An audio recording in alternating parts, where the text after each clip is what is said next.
7 বছর আগের করা অপরাধের জন্য ফিফা ক্লাব বিশ্বকাপ খেলতে পারলেন না এক আর্জেন্টাইন ডিফেন্ডার। 2018 সালে করা এক ডাকাতির সঙ্গে যুক্ত থাকায় আমেরিকার ভিসা পেলেন না তিনি।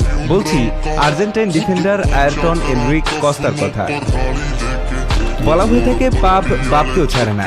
এই প্রবাদের আবারও যেন প্রমাণ দিলেন আর্জেন্টিনার ক্লাব বোকা জুনিয়র্সের আর্জেন্টাইন ডিফেন্ডার আয়রটন কস্তা।